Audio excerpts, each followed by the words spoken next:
2 जनवरी 1967 की। पहले पेज के अंत में बात चल रही थी, कोई फेल होंगे तो उनका पद भ्रष्ट हो जाएगा। साक्षी होकर के देखना है। फिर ऐसे भी नहीं है कि विकार में जाते रहे और कहे ड्रामा में ऐसा ही है। ऐसों को तो कहेंगे फिर जानवर बिसल।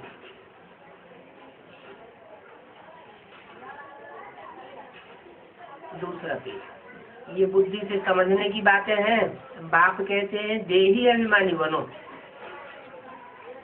कोई भी देहधारी से ताल्लुक नहीं। देही अभिमानी, देह और देही। देह माना शरीर और देही माना शरीर को धारण करने वाली आत्मा। तो देही अभिमानी माने आत्मा अभिमानी बनेंगे तो फिर किससे ताल्लुक होगा? आत्मा का ताल्लुक परमात्मा बाप, क्योंकि आत्मा 84 जन्मों से कनेक्शन की बात हो गई। आत्मा जब याद आएगी तो कितने जन्म याद आ जाएंगे? पूरा 84 का चक्कर याद आ जाएगा। 84 का चक्कर याद आता है माना आत्मा अभिमानी। और सिर्फ ये जन्म याद आता है, इस जन्म के देह के संबंधी याद आते हैं। इसका मतलब आत्मा अभिमानी या देह अभिमानी? देह अभिमानी। अगर आत्मा अभिमानी बनेंगे तो देहधारियों से कोई ताल्लुक नहीं। हमको तो एक बाप को ही याद करना है। क्यों? एक बाप को क्यों याद करना है? क्योंकि अब अंत में इस सृष्टि का ऐसा समय आने वाला है, कोई किसी का साथी नहीं रहेगा। एक भगवान ही सबका साथी बनने वाला है। क्या? जैसे मिसाल के तौर पर यज्ञ के आदि में जब हिंदुस्तान पाकिस्तान की लड़ाई हुई, खून की नदियां बह रही थी और 300-400 कन्या माताओं को सिंध हैदराबाद में तालों में जकड़ रखा था। तो जिन लोगों ने तालों में जकड़ रखा था, जब खून की नदियां बही तो वो छोड़ करके भाग गए। कोई ने नहीं देखा कि हमारी बेटी कहाँ है, बहन कहाँ है, पत्नी कहाँ है, कौन कहाँ है, बहन कहाँ है। अपनी अपनी जान लेकर के भागे। और वो कन्याएं माताएं स्वतंत्र हो गई। स्वतंत्र होकर के उनकी जहाँ लगन थी वहाँ कराची में चली गई। तो कोई से ताल्लुक नहीं रखना है। अभी तो ये संगम है, सतयुग आदि का और कलयुग अंत का संगम। बाप जरूर संगम पर ही आवेंगे। न सतयुग में आवेंगे, न त्रेता में, न द्वापर में, न कलयुग में। कब आवेंगे? जब श्रेष्ठ से श्रेष्ठ युग की आदि होनी होती है और भ्रष्ट से भ्रष्ट युग, पापी युग जिसे कहा जाता है, उस कलयुग का अंत होना होता है। दोनों का संगम है। पुरानी दुनिया को ही पतित दुनिया कहा जाता है। पावन दुनिया सतयुग को कहा जाता है। मुख्य बात पवित्र बनने की है। क्या? आत्मा जो अनेक जन्म लेते लेते अनेक देहधारियों के संग में आते आते पतित बन गई है, उस पतित आत्मा को पावन बनाना है। कुछ भी हो जाए लेकिन नगन नहीं होना है। आत्मा अभिमानी बन करके रहेंगे तो बाप का बल मिलेगा। और इसका मतलब ये भी नहीं कि आपस में ही लटकते रहना है। नाम रूप में फंस जाना है। आशिक मासूक जो होते हैं वो कब आपस में लटकते नहीं हैं, सिर्फ एक दो को देख करके ही खुश हो जाते हैं। बाकी लटकना आदि कुछ भी होने की बात नहीं है, वो तो देखने से ही खुश होते हैं। लटकने वाले में काम विकार का अंश जरूर आ जाता है। जो नाम रूप में फंस करके लटकते हैं वो और ये नुकसान कर देते हैं। वो आशिक मासूक का विकार में नहीं जाते, एक दूसरे को सच्चा प्यार करते हैं। यहाँ तो माया ऐसी चंचल है जो फीमेल्स आपस में एक दो के साथ लटक पड़ती है। ये बड़ा कड़ा रोग है नाम रूप में फंसने का। जब तक एक दो की भाकी नहीं पहनेंगे, उनकी गोद में नहीं जावेंगे, तब तक उनको नींद ही नहीं आवेगी। बाकी पहनने बगैर जैसे कि प्राण जाते रहते हैं। ये सारी माया का रूप है। अनेक प्रकार के सत के माया लगा देती है। तुम बच्चों की बुद्धि में आना चाहिए, पुराना 63 जन्म का किचड़ा है जो अभी संगम युग में आकर के उदय होता है। इसमें आसक्ति रखनी नहीं चाहिए।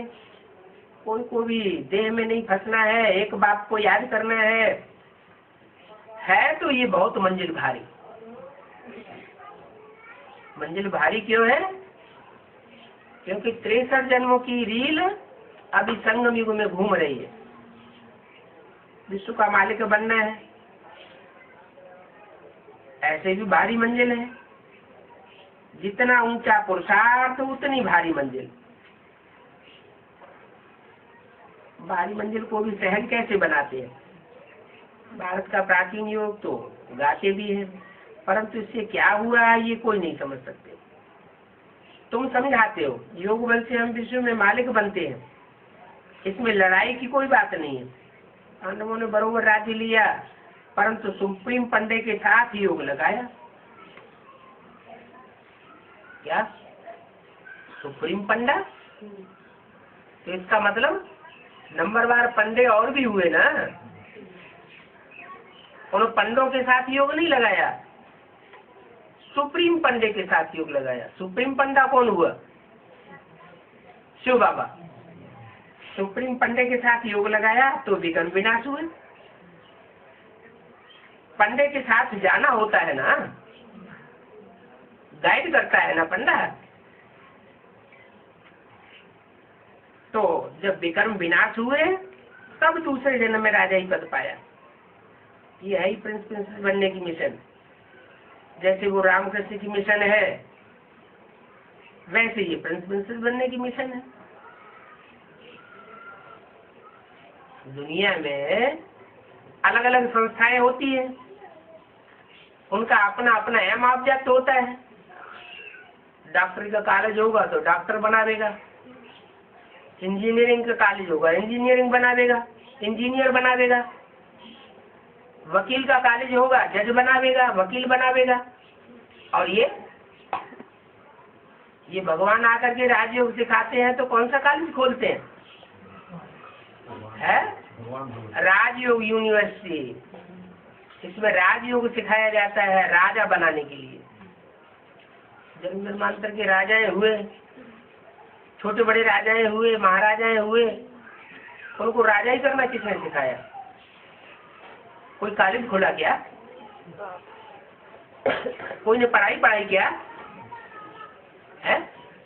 बिना पढ़ाई पढ़ाए राजा हुए। राजा महाराजा बनने के लिए कोई ने तो पढ़ाई होगी। कब तो पढ़ाई होगी? वो कंट्रोलिंग पावर कहाँ से आई?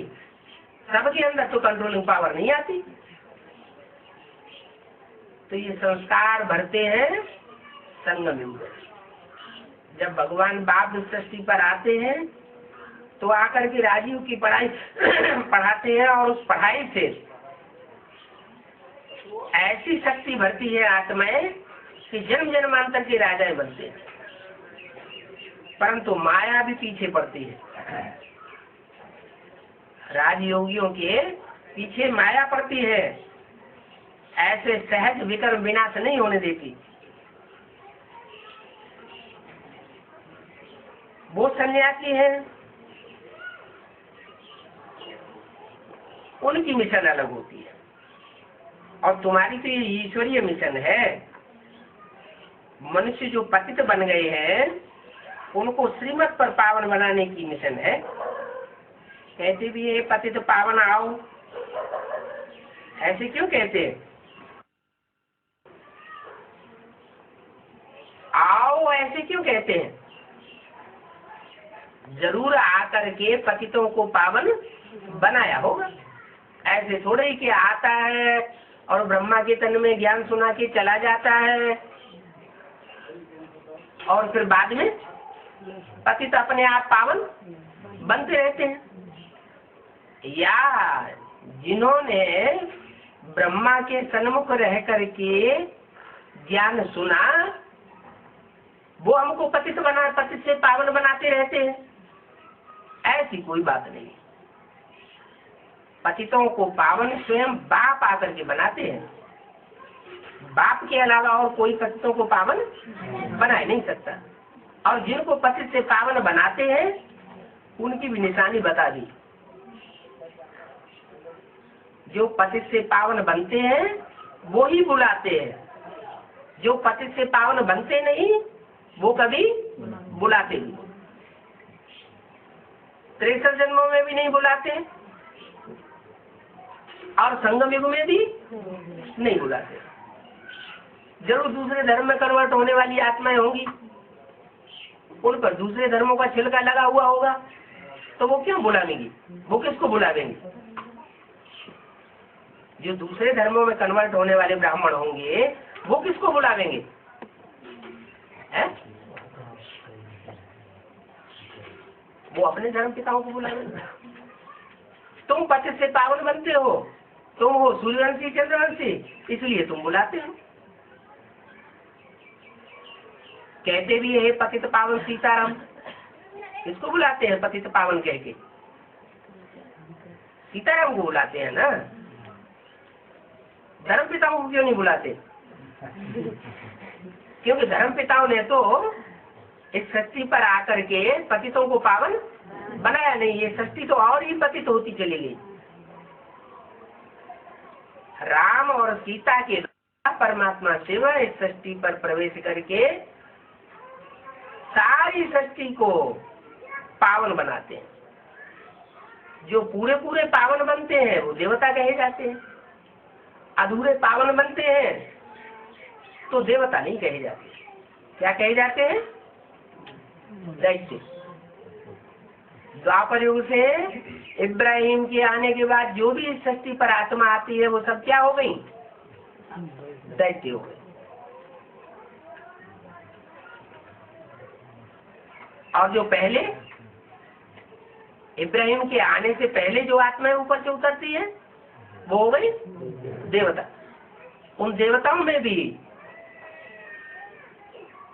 कोई 84 जन्म लेने वाले हैं और कोई कम जन्म लेने वाले हैं। क्योंकि सत्युग की आदि में तो आबादी बहुत थोड़ी होती है और त्रेता के अंत में 10 करोड़ आबादी हो जाती है। तो जो 10 करोड़ आबादी वाली आत्माएं हैं वो सब एक जैसी ब्राह्मण नहीं होती है। संगम युग में 9 कुड़ी के ब्राह्मण गाए गए हैं, तो जरूर वो ऐसी आत्माएं जो 9 धर्मों में कन्वर्ट होती है। तुम हो देवी देवता सनातन धर्म के पक्के, तुम कभी कन्वर्ट नहीं होते हो। जीते जी तुम कन्वर्ट नहीं होते हो। कन्वर्ट शरीर होता है या आत्मा होती है? आत्मा होती है। आत्मा कन्वर्ट होती है या शरीरधारी कन्वर्ट होता है? मान लो महात्मा बुद्ध ऊपर से आए और उन्होंने सिद्धार्थ में प्रवेश किया, तो सिद्धार्थ कन्वर्ट हुआ। क्या कहेंगे? सिद्धार्थ कन्वर्ट हुआ। और सिद्धार्थ का बाप शुद्धोधन, शुद्धोधन कन्वर्ट नहीं हुआ। वो कन्वर्ट नहीं हुआ, उस जन्म में कन्वर्ट नहीं हुआ। अब उसके बच्चे ने चीन, जापान जैसे देशों में, इंडोनेशिया जैसे देशों में जाकर के भारी परिवर्तन कर दिया, तो उसकी वाहवाही बाप तक पहुंचती है। तो बाप सोचता है मैंने जिस बच्चे को बाहर कर दिया, निकाल करके देश निकाला दे दिया, वो बच्चा देश विदेश में इतनी शोहरत पा रहा है, दुनिया की इतनी ढेर सारी आत्माओं को अपने तरीके से चला रहा है, तो उसके प्रति लगाव तो जाता है। लेकिन वो इतनी पक्की और हट्टी आत्माएं होती हैं कि उस जन्म में फिर भी बौद्ध धर्म स्वीकार नहीं करती। तो जो दिल जाता है ना, वो दिल जाने की वजह से अंतमते सुगति हो जाती है। 300-400 वर्षों के बाद वो आत्मा बौद्ध धर्म में जाकर के जन्म लेती है। तो वो आत्मा जाके जन्म लेती है, उसे कन्वर्शन कहा जाएगा या नहीं कहा जाएगा? कहा जाएगा। आत्मा जाके जन्म लेती है, उसको कन्वर्शन कहा जाएगा। शरीर रहते रहते कोई कन्वर्ट हो जाए तो कहेंगे कन्वर्ट हुआ, और शरीर ही खत्म हो गया फिर तो आत्मा के लिए थोड़ा ही कहा जाएगा कि वो कन्वर्ट हो गई। कन्वर्ट वो कहा जाता है जो अपने जहाँ जन्म लेता है जिस धर्म में, और वहाँ रहते रहते, जीवन रहते रहते दूसरे धर्म में कन्वर्ट हो जाए तो कहेंगे कन्वर्ट होना। नहीं तो कन्वर्ट होना थोड़ा ही कहा जाएगा। वो तो आत्मा अपने लगाव के अनुसार अगले जन्म में ऑटोमेटिक दूसरे धर्म में जाके कन्वर्ट हो गई। उसने अपनी गलती नहीं की, खुद उस देश को धोखा नहीं दिया। तो कहते हैं पतित पावन आओ, पतित पावन आओ, तो किसको बुलाते हैं? सुप्रीम सोल ज्योति बिंदु के लिए कहें आओ, तो बिंदु का आना और बिंदु का जाना ये तो कोई मतलब की बात ही नहीं। आना जाना किसका कहेंगे? साकार का कहेंगे या निराकार के लिए कहेंगे? साकार के लिए कहेंगे। वो साकार में आता है। किस साकार में आता है? पतित पावन सीताराम कहा जाता है। सीता का नाम क्यों लेते हैं? सीता में भी प्रवेश करता है क्या? है? नहीं करता है कि नहीं करता है? करता है, करता है, मालूम है? सीता में प्रवेश करता है, इसका प्रूफ मिलता है? यज्ञ के आदि में प्रवेश किया, उसका प्रूफ मिला? गीता माता में तो प्रवेश मिला। गीता माता में प्रवेश किया, काय के लिए प्रवेश किया? भगवान आता है तो किस लिए प्रवेश करता है? ज्ञान सुनाने के लिए प्रवेश करता है या भक्ति सिखाने के लिए प्रवेश करता है? ज्ञान सुनाने के लिए प्रवेश करता है। तो प्रवेश किया सीता माता में ज्ञान सुनाने के लिए? ज्ञान सुनाने के लिए तो प्रवेश नहीं किया। तो भले उस समय ज्ञान सुनाने के लिए प्रवेश नहीं किया, लेकिन उस समय जो भी आत्माएं सहयोगी बनती हैं यज्ञ के आदि में, राम वाली आत्मा के साथ साथ वो आत्माएं सारी ही दूसरा जन्म लेकर के जब आती है, तो वो एडवांस पार्टी जब कही जाती है, तो उसमें जो भी 108 मणके हैं नंबरवार, उन सब में परमात्मा शिव का प्रवेश होता है। इसलिए वो रुद्रमाला के मणकों में मुख बनाए जाते हैं। बनाए क्या? वो तो बने बनाए होते हैं। कोई में 1 मुख, कोई में 4 मुख, कोई में 2 मुख, कोई में 14 मुख। तो जो मुख दिए हैं वो प्रवेश होने की यादगार है। एक आत्मा ने प्रवेश किया तो 1 मुख, 2 ने प्रवेश किया तो 2 मुख, और 10-14 ने प्रवेश किया तो 10 और 14 मुख। ज्यादा आत्मा प्रवेश करती है, इसका मतलब वो आत्मा दूसरे धर्म का छिलका लेकर के आती है। और एक ही प्रवेश करता है माना वो आत्मा कभी कन्वर्ट होने वाली नहीं है, यानी जन्म लेने पर भी कन्वर्ट होगी नहीं। जन्म लेना माना इसके शरीर छोड़ दिया और शरीर छोड़ने के बाद फिर दूसरे धर्म में कन्वर्ट हो जाए, वो भी नहीं हो सकता। हाँ, पतितों का संग का रंग लग सकता है, जैसे कि भारतवासियों को पतितों का संग लगता है इतना संग का रंग लगता है कि मुसलमान 4-4 बीवियां रखते हैं और हिंदू राजाओं ने ढेर की ढेर बीवियां रखते, ढेर की ढेर रानियां रखना शुरू कर दिया और मिसाल लेना शुरू कर दिया। कृष्ण को 16,000 रानियां थी, तो हम क्यों नहीं रह सकते? तो ज्यादा पतित कौन हुए? मुसलमान ज्यादा पतित हुए या हिंदू ज्यादा पतित हुए? हिंदू ज्यादा पतित हुए। तो भारतवासी ज्यादा पतित बनते हैं। क्यों पतित बनते हैं? क्योंकि वो बंदरपना अपना लेते हैं। बंदर जो है वो दूसरों की नकल करता है। भारतवासियों ने भी विदेशियों की नकल करना शुरू कर दिया। भारतवर्ष में तो राम के लिए गायन है, राम को सैंपल रखा जाता है कि राम मर्यादा पुरुषोत्तम थे। सारे जीवन में उन्हें एक ही पत्नी व्रतधारी रहना था, इसलिए भारतवासियों को पवित्रता के लिए विशेष माना जाता है। दूसरे धर्मों में पवित्रता की इतनी मान्यता नहीं है, क्योंकि वहाँ छूट दी हुई है। ज्यादा से ज्यादा शादियां करो, ज्यादा से ज्यादा बच्चे पैदा करो, सरकार भी उनको इनाम देती है कि ज्यादा बच्चे पैदा करोगे तो हमारी ज्यादा जनरेशन बढ़ेगी, दुनिया में हमारा नाम बाला होगा, हमारी ताकत बढ़ेगी। त्रेता युग जब खत्म होता है तो उस समय देवताएं तो होते हैं इस पृथ्वी पर, दूसरे धर्म की आत्माएं तो होती नहीं। इब्राहिम जैसे ही आते हैं तो वो उनके प्रवेश करने मात्र से ही दृष्टि खराब होने लगती है हिंदुओं। और इब्राहिम के पीछे पीछे जो भी आत्माएं आती हैं परम धाम से, वो सब प्रवेश करती है। उनके प्रवेश करने से जो देवी देवता धर्म की आत्माएं जो बाद में हिंदू कही गई, उन सब की दृष्टि खराब होती है। दृष्टि खराब हुई, वृत्ति खराब हुई, और वाचा भी खराब होती है, और कर्मेंद्रियां भी भ्रष्ट होती है। ऐसे जब भ्रष्ट बनते हैं तो उसमें जो सूर्यवंशी होते हैं वो भड़क जाते हैं। सूर्यवंशी भड़कते हैं और झगड़ा शुरू हो जाता है, अपना अपना प्रोविंस अलग अलग कर देते हैं। जो इस्लामी है उनको भगा दिया जाता है, अरब देशों की तरफ खदेड़ दिया जाता है। वो वहां जाकर के अपना इस्लाम धर्म स्थापन कर लेते हैं। वहां जाकर के वो जनरेशन उनको बढ़ानी है, इसलिए भाई बहनों में भी उनमें पहले शादी होती थी, सगे भाई बहनों में भी शादी होती है। अभी मुसलमानों सगे भाई बहनों में शादी नहीं होती, सिर्फ दूध बचाते हैं। बाकी मामा की लड़की, चाचा की लड़की, जो ताऊ की लड़की, उनके साथ भी शादी कर लेते हैं। क्यों? क्योंकि उन्हें तो अपनी जनरेशन बढ़ाने में ही फायदा है। हिंदुओं की जनरेशन थोड़ी होती जाती और दूसरे धर्म वालों की जनरेशन बढ़ती चली जाती। जब ऐसे ऐसे होता है तो हिंदू बहुत कमजोर पड़ जाते हैं। भारत की हालत जो है बहुत खस्ता हो जाती है, जनसंख्या के आधार पर ही नहीं, क्वालिटी के आधार पर ही। वो अपने अंदर हीन भावना आ जाती है कि दूसरे देश जो है बहुत ऊंचे हैं और हम नीचे हैं।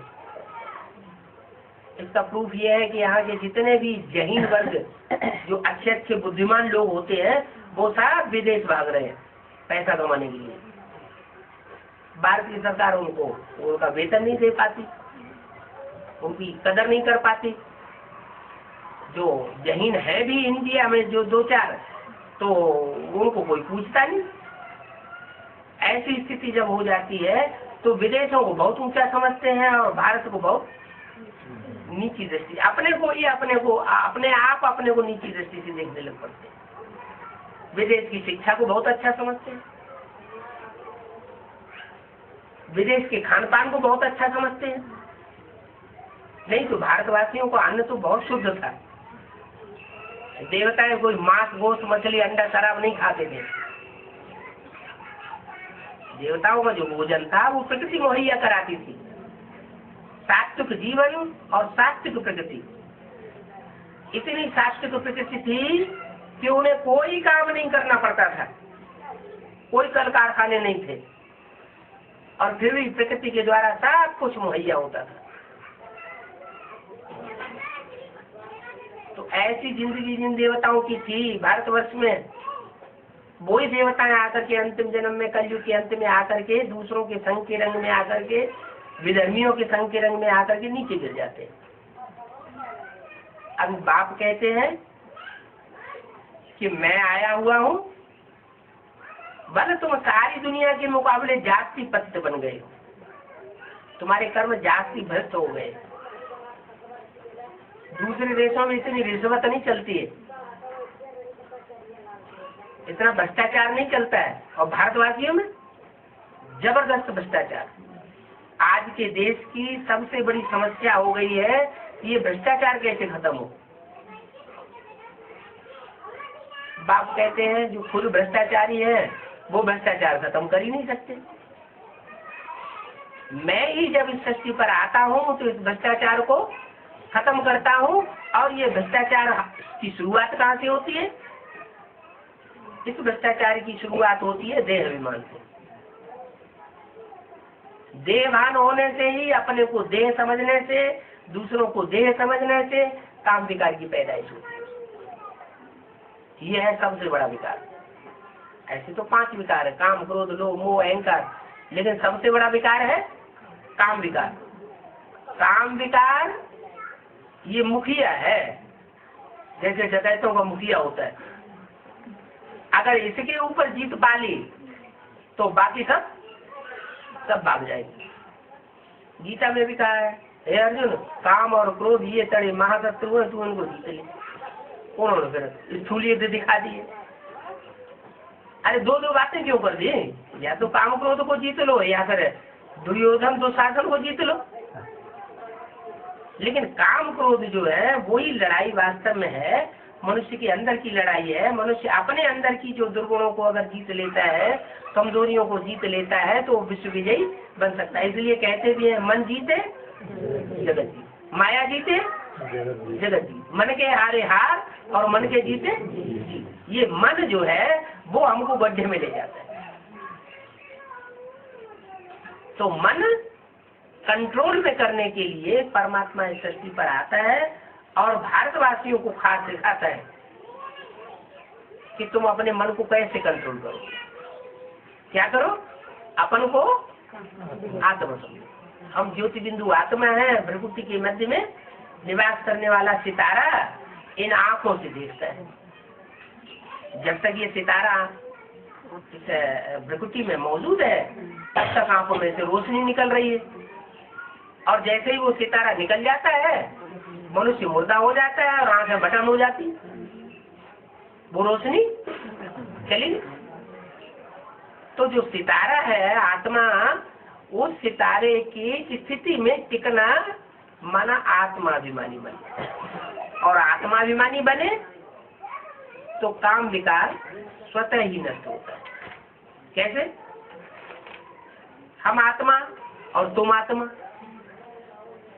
अब इसमें स्त्री पुरुष की बात ही नहीं रही। स्त्री का चोला और पुरुष का चोला जब देवभान आता है तो बुद्धि में बात आती है। हम जानते हैं कि आत्मा स्त्री चोला भी लेती है, आत्मा पुरुष चोला भी लेती है। सारा जीवन काम विकार प्रधान होने की वजह से मनुष्य अंत में शरीर छोड़ता है तो वो स्त्री को याद करता है। शरीर छोड़ते समय स्त्री को याद करेगा तो अंत मते तो गते स्त्री का चोला मिल जाता। ऐसे ही स्त्री सारे जीवन पुरुष को याद करती है तो अंत मते तो गते पुरुष का जन्म मिल जाता है। तो ये आत्मा स्त्री या पुरुष का चोला धारण करती है, वो संस्कार के अनुसार है, लगाव के अनुसार है, अटैचमेंट के अनुसार। अगर अटैचमेंट नहीं होगा तो आत्मा आत्मिक स्टेज में रह करके परम धाम की वासी बनेगी, इस सृष्टि की वासी नहीं बनेगी। सृष्टि की वासी बनती है तो आत्मा ऊपर से आती है, या तो गर्भ महल में प्रवेश करती है या तो गर्भ जेल में प्रवेश करती है। द्वापर कलयुग में आएगी तो गर्भ महल में नहीं आएगी, गर्भ जेल में आएगी। और सचिव त्रेता में ऊपर से आत्मा उतरती है तो गर्भ महल में आती है। गर्भ महल में आने पर स्त्री और पुरुष का भान होता नहीं है, लेकिन स्त्री पुरुष का चोला मिलता है। एक जन्म में स्त्री का चोला, एक जन्म में पुरुष का चोला। सचिव त्रेता में विभेद नहीं होता कि दो जन्म स्त्री के मिल जाए, दो जन्म पुरुष के मिल जाए, नहीं, वहाँ तो समान रूप से चलता है। एक जन्म स्त्री का और एक जन्म पुरुष का। 21 जन्म तक क्रम सही चलता है, और जैसे ही दूसरे धर्म की आत्मा इस सृष्टि पर आना शुरू होती है, वैसे ही देह भान बढ़ने के कारण वो क्रम टूट जाता है। 2-2 जन्म स्त्री के, 2-2 जन्म पुरुष के मिलना शुरू हो जाते हैं। कोई जरूरी नहीं है, लेकिन वो क्रम टूट जाता है तो देह भान बढ़ता है। देह भान क्यों बढ़ा? जैसे सोने में खाद मिक्स होती है, सोने में चांदी मिलाई जाती है तो चांदी की खाद आ गई, सोने में तांबा मिलाया गया तो तांबे की खाद आ गई, सोने में लोहा मिलाया गया तो लोहे की खाद आ गई। तो ऐसे ही सतयुग वाली जो आत्माएं, जो सच्ची आत्माएं थी, उनमें त्रेता युग जब शुरू होता है तो चांदी की खाद पड़ना शुरू हो जाती। कैसे? जो 14 कला संपूर्ण बनने वाली, 14 कला का संपन्न पुरुषार्थ करने वाली आत्माएं हैं, वो ऊपर से आकर के इस सृष्टि पर जन्म लेती है और उनके संग का रंग लगता है। सतयुग में तो सिर्फ 2 करोड़ आबादी होती है, त्रेता में आके 10 करोड़ आबादी हो जाती है। माने चौगुनी आत्माएं ऊपर से उतरी और इस सृष्टि पर आकर के चौगुनी आत्माएं जो है वो 2 करोड़ सतयुग की आत्माओं को संग का रंग लगाती है। तो संग का रंग तो लगेगा ना, जो संग का रंग लगता है उससे सृष्टि का दूषण जास्ती होता है। लेकिन त्रेता युग में इतना पतन नहीं होता, जो देह भान शुरू हो जाए, देह की स्मृति आना शुरू हो जाए। लेकिन जैसे ही द्वापर युग शुरू होता है, द्वापुर नाम क्यों रखा गया द्वापर?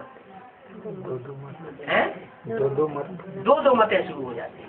इब्राहिम आते हैं, वो अपनी अलग मत स्थापन करते हैं सृष्टि पर आकर। भगवान ने जो मत स्थापन की थी उस मत की कोई वैल्यू नहीं रहती। विधर्मी धर्म पिताओं के आने की वजह से वो आकर के ऐसी मत स्थापन करते हैं जिससे मनुष्यों की पूजा बढ़ती है, मनुष्यों को याद बढ़ती है। देवताएं जो थे वो भगवान को याद करने वाले और भगवान के साकार रूप को याद करने वाले थे। जो भगवान को साकार स्वरूप को याद करते हैं वो जल्दी पावन बनते हैं, श्रेष्ठ बनते हैं, उनके आचरण भी श्रेष्ठ बनते हैं। और जो भगवान के स्वरूप को निराकार रूप में याद करते हैं, वो निराकारी स्टेज वाली आत्माएं क्षिप्र गति से पावन तो बन जाती हैं, लेकिन इतनी पावन नहीं बनती जो देवता बने। इसलिए वो परम धामवासी बनती है, मुक्ति मिलती है उनको, जीवन मुक्ति नहीं मिलती। जीवन मुक्ति माना जीवन में भी रहे और दुख दर्दों से भी दूर रहे। माना आत्मा शरीर धारण करके इस सृष्टि पर रहे, सुख भोगे और दुख न भोगे। तो आत्मा की चाहत क्या है? आत्मा क्या ये चाहती है कि इस सृष्टि को हमेशा छोड़ करके हम ऐसी दुनिया में चले जाएं जहाँ न सुख हो, न दुख हो, न शरीर हो? आत्मा का अस्तित्व ही जैसे लोप हो गया। ऐसा कौन चाहेगा कि हमारी आत्मा ही खत्म हो जाए? ऐसा तो कोई नहीं चाहता। आत्मा रहे, आत्मा तो अजर अमर अविनाशी है, लेकिन आत्मा अजर अमर अविनाशी तब कही जाए जब वो शरीर धारण करे। अगर शरीर ही नहीं है तो सुख दुख भी नहीं है, फिर तो ये नाटक ही खत्म हो जाता है। अरे ये कैसे हो सकता है कि आत्मा हमेशा के लिए सृष्टि रंगमंच से चली जाए, न सुख धारण करे न दुख धारण करे? तो ये तो भगवान के लिए भी नहीं कहा जा सकता। भगवान को भी इस सृष्टि पर आना पड़ता है। कहते भी है हर युग में भगवान आता है। अब तो भगवान को तो इस सृष्टि पर बांध दिया, और साधु सन्यासी दूसरों को सिखाते हैं कि हम हमेशा के लिए मुक्त हो जाए। तो हमेशा के लिए किसी की मुक्ति होती नहीं। आत्मा हमेशा के लिए सृष्टि से मुक्त हो जाए माने आत्मा का अस्तित्व खत्म हो गया। तो आत्मा का अस्तित्व खत्म हो जाना ये तो संभव ही नहीं है। जो भी आत्माएं हैं उन सब आत्माओं को इस सृष्टि रूपी रंगमंच पर जन्म मरण के चक्र में जरूर आना पड़े, और जन्म मरण के चक्र में आवेंगी तो वो नीचे जरूर जाएंगे। क्यों? जैसे कोई बीज होता है और बीज को बार बार बोया जाए, कोई अच्छा बीज आता है और उस बीज को बार बार बोया जाता है, तो कई बार बोलने से उसकी ताकत कम हो जाती है।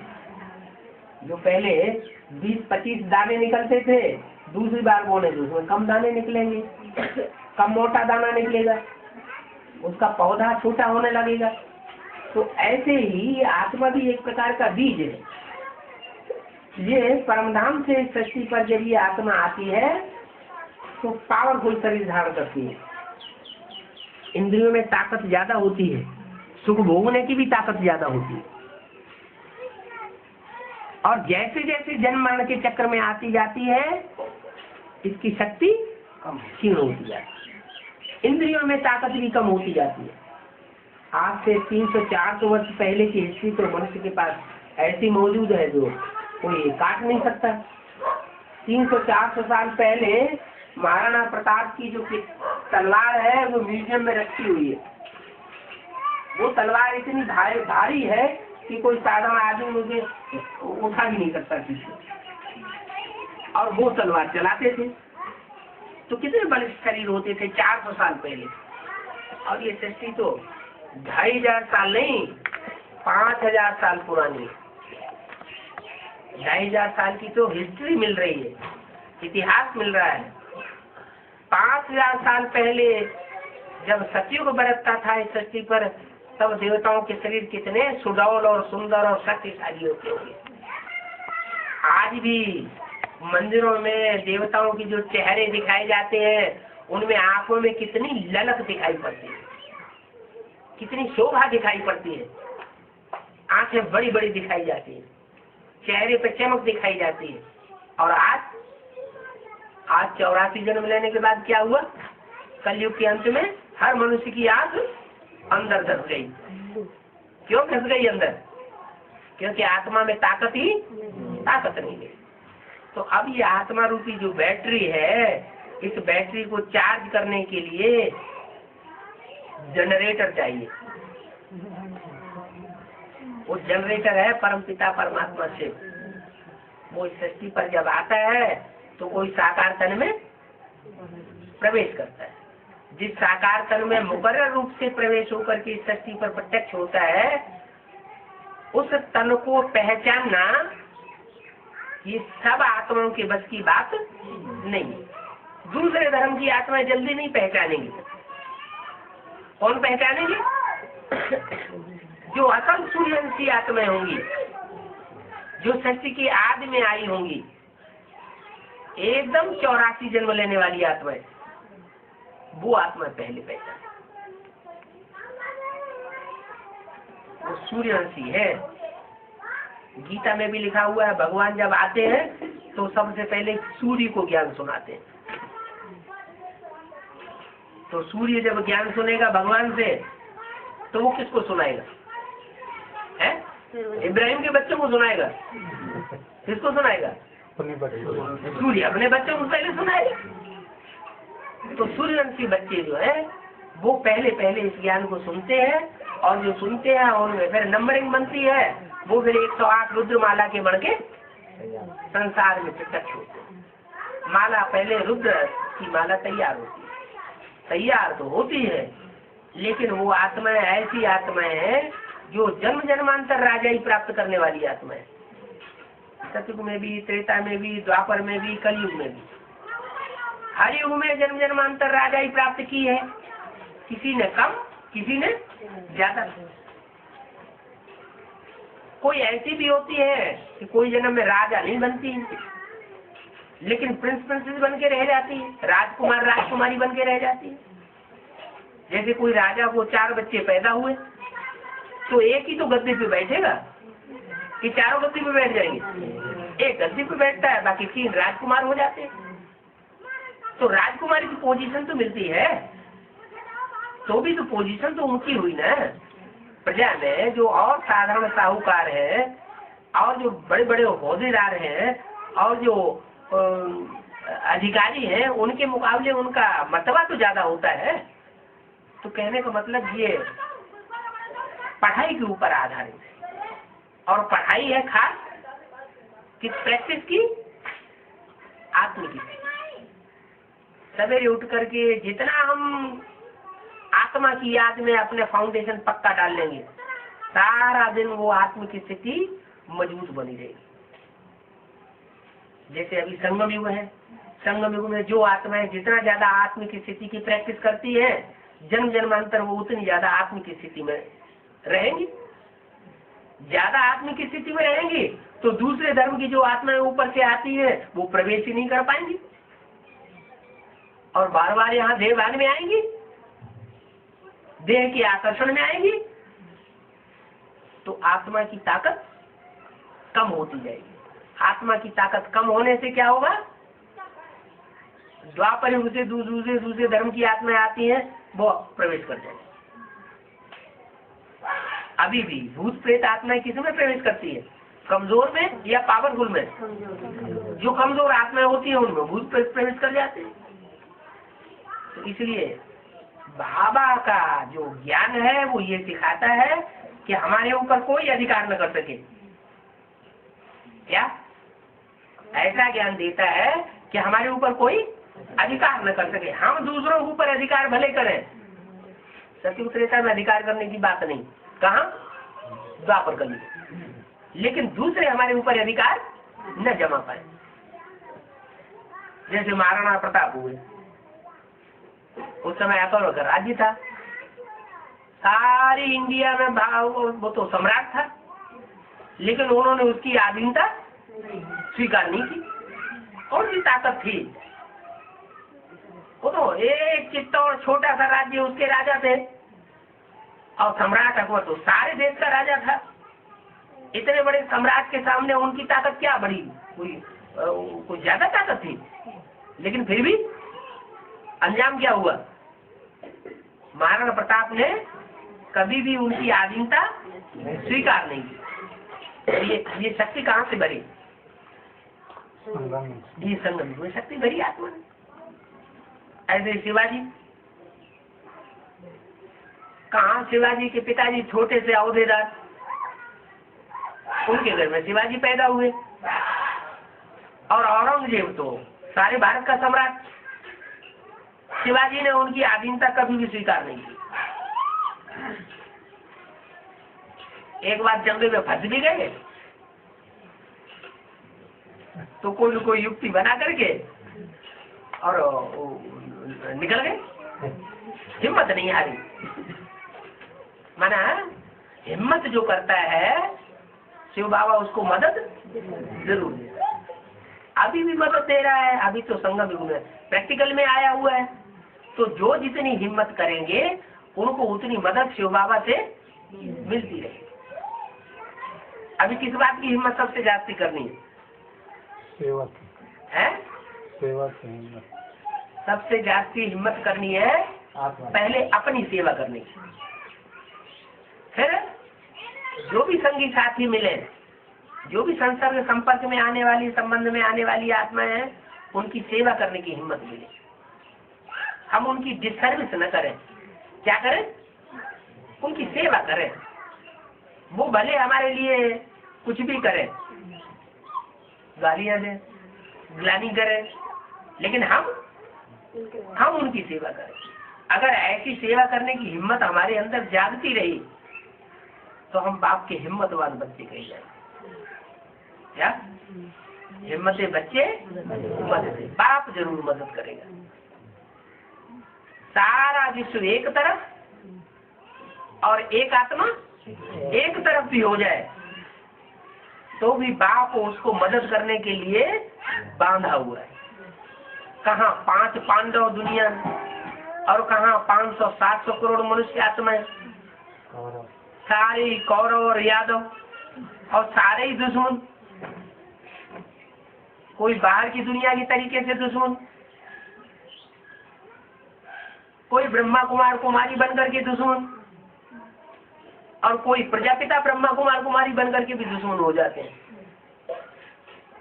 माना सारी ही दुनिया दुश्मन हो जाती है तो भी वो हिम्मत नहीं हारते। जैसे बाप ने श्रीमत दी है उस श्रीमत पर चलना है और श्रीमत पर चल करके आत्माभिमानी बनकर के रहना है। न दुख देना है न दुख लेना है। दूसरों को देना है तो क्या देना है? सुख देना है। ऐसा ज्ञान कभी ना सुना है कि दूसरे को दुख हो जाए। कभी कभी क्या होता है कि अहंकार में आकर के ज्ञान तो सुनाते हैं, लेकिन ऐसा ऐसा ज्ञान सुनाते हैं जिससे दूसरी आत्मा अगर उठने वाली हो तो भी और ही गिर जाए, हाथ जोड़ ले, हमें नहीं चाहिए ये ज्ञान, नफरत ही पैदा हो जाए। तो वो डिससर्विस नहीं करना चाहिए। डिससर्विस माना कोई आत्मा को उमंग उत्साह में लाने की बजाय और ही उसको डाउन कर देना। सर्विस करना माना उमंग उत्साह में लाना, खुद भी उमंग उत्साह में रहना, दूसरों को भी उमंग उत्साह में लाना। वो सर्विस दूसरों की तब कर सकेंगे जब पहले हम खुद आत्माभिमानी बनने की हिम्मत करें। ये बहुत बड़ी तपस्या है। क्या वो ऋषि मुनि सन्यासी जो टांग ऊपर कर देते हैं, एक टांग पर खड़े हो जाते हैं, पांव के पंजे पर खड़े हो जाते हैं, हाथ ऊपर कर देते हैं, हाथ ऊपर किए खड़े रहते हैं, तो वो समझते हैं ये तपस्या है। खाना नहीं खाते हैं, इसे तपस्या समझते हैं। बाप कहते हैं वो कोई तपस्या नहीं है, ये तो देह को दुख दिया, क्या जीव घात कर रहे हैं। बाप आकर के जीव घात नहीं सिखाते, भूखा रहना नहीं सिखाते, कोई तकलीफ नहीं देते। क्या कहते हैं? सिर्फ क्या करो? आत्मा को याद करो। दूसरे को देखते हो तो भी आत्मा बिंदी याद आए। क्या चेहरा देखने में आएगा, लेकिन साथ साथ हाँ वो बिंदी सितारा जरूर याद आए। चाहे किसकी माथे पे बिंदी या टीका लगा हुआ हो या न लगा हुआ हो, लेकिन हमको क्या याद आना चाहिए? हाँ, कि हमको दिखाई पड़े कि ये सफेद सफेद सितारा इसकी दृष्टि में चमक रहा है। तो अगर ऐसी प्रैक्टिस डाल ली तो जैसे कि हम आत्मा चलते फिरते उठते बैठते खाते पीते, कोई गाली दे रहा है तो भी, कोई ग्लानि कर रहा है तो भी हम उसको किस रूप में देखें? आत्मिक। जब आत्मिक रूप में देखेंगे तो आत्मा आत्मा भाई भाई हो जाएगा। वो भी परमात्मा का बच्चा, हम भी परमात्मा के बच्चे। वो थोड़ा ज्यादा तमो प्रधान अंदर से समझेंगे। क्या समझेंगे? ये ग्लानि कर रहा है, गाली दे रहा है, तो ये ज्यादा तमो प्रधान बन गया है, और हम थोड़ा वैर है हमारे ऊपर बाप की, इसलिए हम अपने को कंट्रोल किए हुए हैं। रहम आना चाहिए कि ये आत्मा नीचे गिर रही है, इस आत्मा को भी ऊपर उठाए। तो जब हम ऐसे लगातार वाइब्रेशन बनाएंगे तो हमारे वाइब्रेशन का दूसरों के ऊपर असर पड़ेगा। इसलिए बताया कि जब विनाश होगा उस समय कोई तलवार लेकर के या बंदूक लेकर के भी हमारे ऊपर आक्रमण करने के लिए आ जाएगा, क्या बिल्कुल मारने के ऊपर ही आमादा हो जाएगा, तो भी हमारी आत्मिक स्थिति के आधार पर उसको भयंकर साक्षात्कार हो जाएगा, अब भाग खड़ा होगा। कुरान में भी लिखा है जब कयामत होती है तो खुदा के बंदे बहुत मौज में रहते हैं, उनके ऊपर कोई तकलीफ नहीं आती है, तकलीफ उनको महसूस नहीं होती। तो बंदे कब कहे जाएंगे? जब देवान में रहना बंद करें। क्या देवान में रहना बंद करें तो खुदा के बंदे, और देवान अगर आता रहता है तो कहेंगे अभी खुदा के बंदे नहीं है, गंदे हैं। तो सुबह से लेकर के शाम तक ये प्रैक्टिस करें पक्की पक्की। क्या कि हम ज्योति बिंदु आत्मा है, और दूसरी भी आत्मा जो जरूर मिलती है जुलती है संपर्क संबंध में आती है, उनको भी हम क्या देखें? ज्योति बिंदु आत्मा बिंदु। अगर ये प्रैक्टिस पक्की पड़ेगी तो शर्त यह है कि आत्मा को परमात्मा जरूर याद आएगा। क्या आत्मा बच्चा बने और बच्चा आत्मा को परमात्मा बाप याद ना आए, ये हो नहीं सकता। जहाँ जहाँ आत्मिक स्वरूप होगा वहाँ परमात्मा साथ साथ रहेगा, और जहाँ देवान होगा, जहाँ पाप, देवान से ही पाप पैदा होते हैं ना, वो जो भी पाप बनते हैं वो कैसे बनते हैं? देवान से बनते हैं। अपने को आत्मा नहीं समझा, देह समझा तो स्त्री पुरुष दिखाई देगा, स्त्री पुरुष दिखाई देगा तो काम विकार पैदा हो जाएगा। ऐसे ही क्रोध, अपने को आत्मा नहीं समझेंगे तो दूसरा कहीं क्या नाम भिखारी दिखाई देगा, कमजोर दिखाई देगा, चमार दिखाई देगा, भंगी दिखाई देगा, नीची जात दिखाई देगा, तो उसके ऊपर क्रोध आएगा। है हम ऊंची जाति के, हम इतने बड़े आदमी, हम धनवान के बच्चे, तो दूसरे के ऊपर क्रोध आएगा। अगर आत्मा आत्मा देखेंगे तो कोई क्रोध किसी के ऊपर नहीं आएगा। ऐसे ही लोभ, लोभ कब आता है?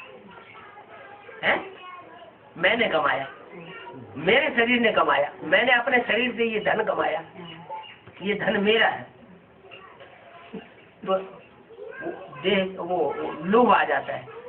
तो इसको बैंक बैलेंस इकट्ठा करें। जो बच्चे हैं वो खाते रहेंगे जन्म जन्मांतर, तो जन्म जन्मांतर बच्चों के लिए धन इकट्ठा किया, ये देहधारियों के लिए इकट्ठा किया ना। वो बच्चे आज इस जन्म में बच्चे हैं, अगले जन्म में हमारे दुश्मन बनेंगे, क्या बनेंगे कुछ पता है?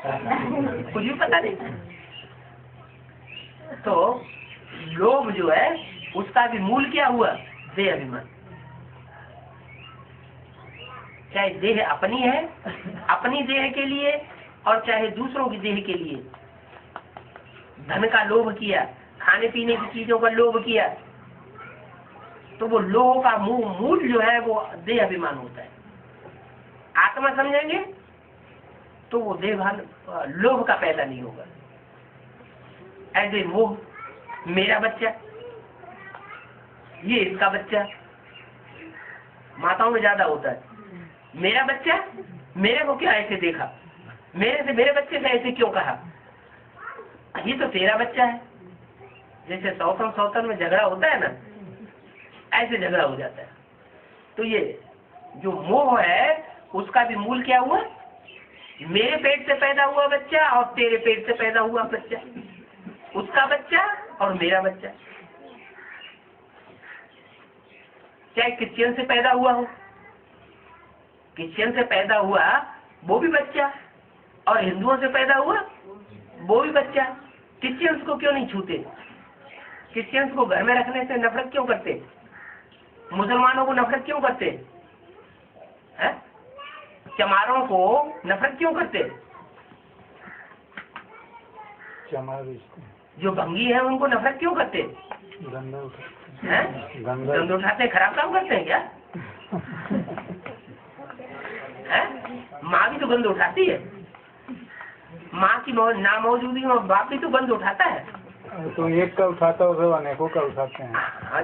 ठीक है, हम विश्व कल्याणकारी बनेंगे, विश्व कल्याणकारी बनेंगे तो जो विश्व कल्याणकारी बनेंगे वो अच्छे, या एक के कल्याणकारी बनेंगे वो अच्छे? विश्व कल्याणकारी बनेंगे तो विश्व के बाप कहे जाएंगे, है सुनहंसी बनेंगे, और एक का कल्याण करेंगे तो फिर संकुचित बुद्धि हो गई। तो जो भी विकार पैदा होते, अहंकार ही है, अहंकार जो है वो भी देहभान से पैदा होता है। तो सब बातों की एक ही दवा हो गई, क्या? अपन को और दूसरों को आत्मा समझ करके देखना। आत्मा न देखने के कारण दुनिया भर की झंझटें संसार में पैदा हो गई, दुनिया भर के दुख व्याप्त हो गए। तो शुरुआत कहाँ से करें? हैं? अपने को पहले आत्मा बनाए कि पहले अपने बच्चे को बनाए? बच्चे हैं, पत्नी है, उनके ऊपर चढ़ बैठे पहले। तू आत्मा अभिमानी बन। नहीं, शुरुआत कहाँ से हो? अपने से। अपना सुधार किया तो परिवार सुधरेगा, अपना सुधार किया नहीं तो परिवार कभी भी सुधर नहीं सकता। परिवार का, अपने घर का सुधार नहीं किया तो दुनिया का सुधार कभी हो नहीं सकता। कोई ऐसे भी होते हैं, ज्ञान अपने घर वालों को नहीं सुनाएंगे, है हमारी बदनामी हो जाएगी, लड़की ज्ञान में चलने लग पड़ेगी तो फिर बदनामी हो जाएगी, है लड़की को शादी नहीं करता है, ये नहीं करता है, तो अपने बाल बच्चों को ज्ञान नहीं देंगे, क्या करेंगे? दूसरों को ज्ञान देंगे। खुद स्वर्ग में जाने का पुरुषार्थ करेंगे, अपने बाल बच्चों को नरक में ढकेलेंगे, तो उनको क्या कहेंगे? ये परिवर्तन कर पाएंगे? ये अपना भी परिवर्तन नहीं कर सकते और दुनिया का भी परिवर्तन नहीं कर सकते।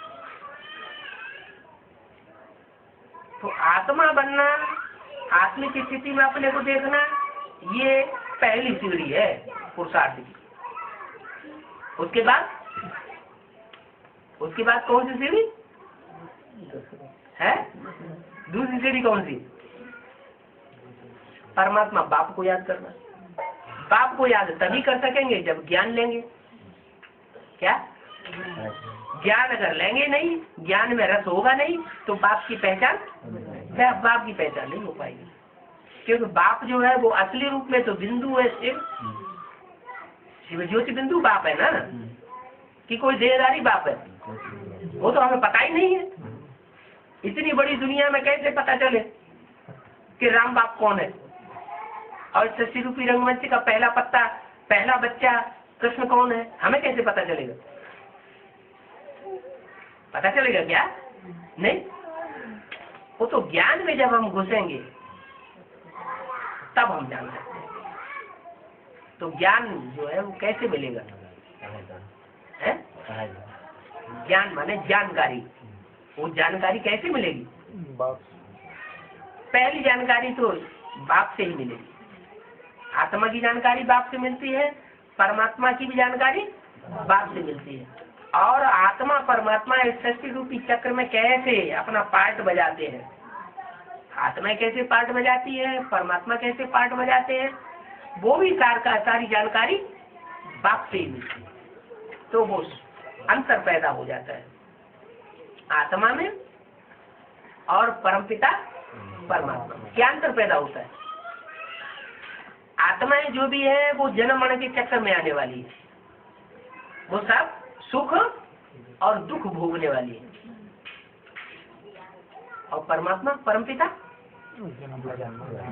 वो सुख दुख से परे का पार्ट बजाता है। सुख भी नहीं भोगता और दुख भी नहीं भोगता, वो अभोक्ता कहा जाता है। माने आत्माएं जितनी है वो सब भोगी है और परमपिता वो अभोक्ता है। ये अंतर है। अगर वो भी भोक्ता बन जाए तो इस सृष्टि को उद्धार करने वाला कोई नहीं है। वो एक ही तुरीय आत्मा ऐसी है जो जन्म मरण के चक्र में आकर के सुख दुख नहीं भोगती, ना गर्भ से जन्म लेगी और ना उसका मृत्यु कभी होता है। हाँ, वो प्रवेश करती है। जैसे मनुष्य ने जो गीता बनाई है उसमें भी लिखा हुआ प्रवेश तुम, मैं प्रवेश करने योग्य हूँ। फिर एक बार कह दिया प्रवेश करने योग्य हूँ, फिर दूसरी तरफ गर्भ से जन्म दिखा दिया कृष्ण का और राम का। तो मनुष्य बुद्धि जो है वो फैसला नहीं कर पाती आखिर सच्चाई क्या है। भगवान आकर की सच्चाई बता, क्या बताया था सच्चाई? कि मैं अजन्मा हूँ, मैं गर्भ से जन्म नहीं लेता, और तुम आत्माएं प्रवेश भी करती हो और गर्भ से भी जन्म लेती हो। अगर देवात्माएं बनती हो तो गर्भ से जन्म लेने के बावजूद भी दुख सहन नहीं करती, क्योंकि तुम गर्भ महल में आती है सचिव त्रेता में। और द्वापर कलयुग में जो भी आत्माएं हैं वो सब गर्भ जेल में आती है। परमधाम से जो आती है डायरेक्ट, वो गर्भ जेल में नहीं आती, क्योंकि परमधाम में तो जो भी आत्मा जाती है पवित्र होकर के जाती है। इस सृष्टि पर जब विनाश होता है, भगवान इस सृष्टि पर आता है, दुनिया का स्थापना पालना और विनाश कराता है, तो सब आत्माएं पवित्र होकर के वापस जा सकती है। जब तक पवित्र नहीं बनी है तब तक वापस नहीं जा सकती। पवित्र का मतलब क्या है? पवित्र का मतलब देह की याद आना बंद, देह की याद ना आए। क्या याद आए? है आत्मा याद, सिर्फ आत्मा याद आए। तो ये इतना पुरुषार्थ कौन करेगा? 500-700 करोड़ आत्मा इतना पुरुषार्थ कर लेंगे? नहीं करेंगे। तो फिर तरकीब निधि हुई है। क्या तरकीब निधि हुई? जो अपने आप पुरुषार्थ नहीं करेंगी तो उनके लिए धर्मराज बाप बनकर के बैठा हुआ है। क्या करेगा है? वो दंड देगा। जिनके जिनके पाप कर्म भस्म होने से रह जाएंगे, आत्म की स्थिति में नहीं रहेंगे, तपस्या नहीं करेंगे, पाप कर्म भस्म नहीं करेंगे, तो उनको बाप फिर धर्मराज के साथ हिसाब किताब चित्तू करेगा। बहुत कड़ी कड़ी सजाएं, वो सजाएं खा करके सह करके आत्माएं पावन बनेंगी और आत्म की स्थिति में स्थित हो जाएगी। जो जितनी जल्दी आत्म की स्थिति में स्थित होगा सदा काल के लिए, वो उतना ही ऊंचा पद पाएगा 500-700 करोड़ मनुष्य आत्माओं के बीच में। और जो जितनी ही देर में पावन बनेगा यानी आत्म की स्थिति धारण करेगा, वो उतनी ही नंबर उसका नीचे गिर जाएगा। मान लो कोई आत्मा 700 करोड़ में नंबर पे आई, तो कलयुग के अंत में आकर के बस जन्म लिया और मरी, जैसे मक्खी मच्छर। तो मक्खी मच्छर बनना अच्छा या 84 जन्म देवता बनना अच्छा? ऐसी भी आत्मा है जो 82-83 जन्म भी सुख भोगती है, दुख नहीं भोगती। अच्छी लिस्ट में आना चाहिए। अभी हमारा भाग्य हमारी मुट्ठी में है। क्या भगवान ने आके हमारी मुट्ठी में हमारा भाग्य दिया हुआ है। चाहे तो हम अच्छे से अच्छे बन जाए और चाहे तो मक्खी मच्छर जैसे बन जाए। क्या कोई 9 महीने पेट में पके नहीं, 9 महीने पेट में न पके और दुनिया से कनेक्शन न टूटे। दुनिया को शरीर छोड़ करके आई है आत्मा, उस दुनिया से कनेक्शन न टूटे, तो वो नए बाप का बच्चा बन पाएगा? ऐसे ही ये 9 दिन की भट्टी है, एक दिन जाना एक दिन आना और 7 दिन वहाँ दुनिया से अलग थलग करके रखा जाता है। अंदर ही खाना, अंदर ही पीना, अंदर ही सोना, अंदर ही ज्ञान सुनना, याद में बैठना। ये सब सूर्यवंशी है। सब प्रसन्न चित्त है कि प्रसन्न चित्त भी है कोई?